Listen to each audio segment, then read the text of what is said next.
Pior que a guerra é o próprio medo da guerra. Sêneca. A história humana nunca esteve livre de adversidades. Acontecimentos como a guerra, o surto de pragas e os desastres naturais causaram tempos sombrios, marcados pelo sofrimento e pela morte. Sem dúvida, os antigos estoicos tiveram sua quota de dificuldades, e as dificuldades da vida são o cerne de suas filosofias. Em tempos difíceis de grande incerteza, muitas pessoas começam a se preocupar com o desmoronamento de suas vidas estáveis e confortáveis, o que não é apenas realista, mas às vezes é inevitável. A perspectiva de sofrer mudanças significativas pelas mãos do infortúnio. Não saber aonde essa mudança leva pode ser estressante. Os estoicos tinham algumas coisas profundas a dizer sobre como lidar com as circunstâncias externas e como viver pacificamente diante das dificuldades e de um futuro conturbado.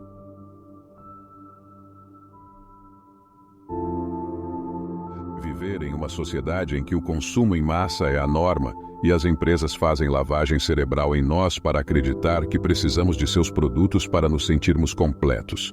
A distinção entre o que realmente precisamos e o que é obsoleto tornou-se invisível.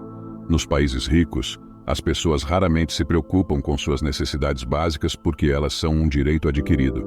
Mas quando tempos difíceis batem à nossa porta, é hora de criar clareza, decidir quais são nossas prioridades e aprender a lidar com a incerteza.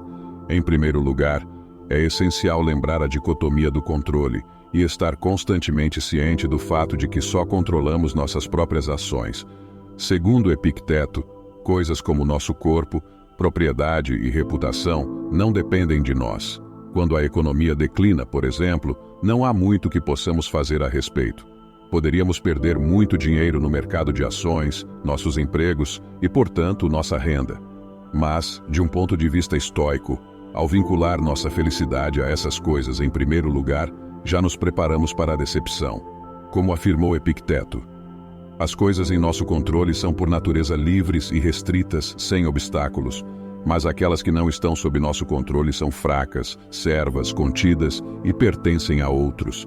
Lembre-se então que se você supõe que as coisas escravas da natureza também são livres e que o que pertence ao outros é seu, então você será impedido. Os estoicos fazem uma distinção entre a virtude, vício e a indiferença. A virtude e o vício correspondem às nossas próprias ações. Por exemplo, fazer algo em benefício da comunidade, como fornecer alimentos a pobres e idosos, pode ser considerado virtuoso, e tentar vender bens necessários por preços exorbitantes pode ser considerado um vício. Mas a indiferença não é boa nem ruim. Exemplos destes são riqueza, saúde, doença, fraqueza e pobreza. Em suma, a indiferença são circunstâncias externas que estão fora do nosso controle. Agora, por que isso é importante?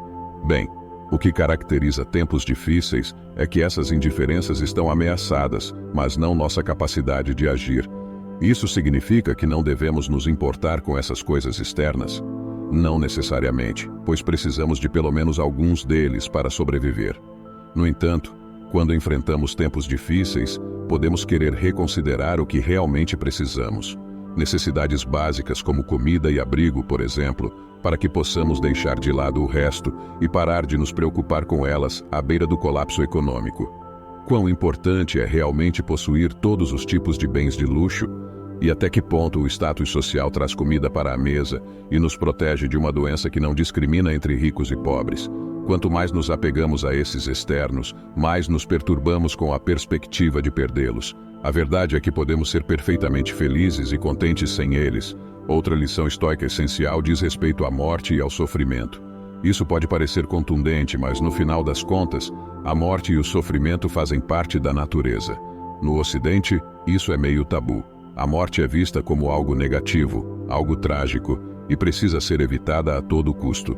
E nossas vidas confortáveis minimizam a quantidade de dor e sofrimento tanto quanto possível. Mas em tempos difíceis, podemos considerar que ninguém tem direito a uma vida longa e saudável. A história do nosso planeta é sangrenta. Animais e humanos se matam todos os dias. Crianças morrem ao nascer e a peste negra matou metade da população da Europa. Por que nós, humanos modernos, temos o direito de ser poupados pelos caminhos da natureza? Memento mori significa a lembrança da morte. Ao nos lembrarmos de que a morte e o sofrimento são partes inescapáveis e inerentes à vida, podemos encontrar alguma tranquilidade na ideia de que as piores coisas que podem nos acontecer são, na verdade, bastante naturais. Como Sócrates, Sêneca morreu pacificamente. Além disso, ele viu alívio na morte. A morte é uma libertação e um fim de todas as dores. Além dela, nossos sofrimentos não podem se estender.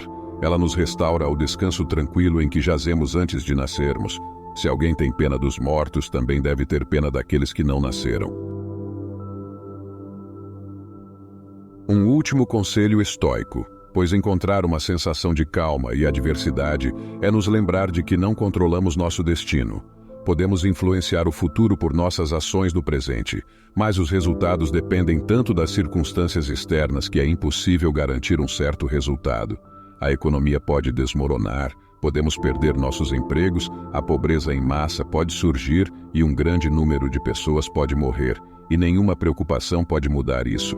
Então, por que não nos permitimos simplesmente deixar de lado o fardo do futuro, sabendo que aconteça o que acontecer, estamos no controle total da arma mais poderosa disponível, nossa própria capacidade inerente. Se podemos lidar com a morte, também podemos lidar com a vida. A boa notícia é que tudo está em fluxo e nasce da mudança, como noite e dia, outono e primavera. Então isso também passará. A história nos mostrou que as pessoas passaram pelos momentos mais difíceis e que essa experiência muitas vezes as tornou mais humildes, mais humanas e mais gratas pela vida. Assim, todo desfecho tem seu lado positivo e, independente do que o futuro traga, ninguém tira o seu poder de aproveitá-lo da melhor forma. Obrigado por assistir.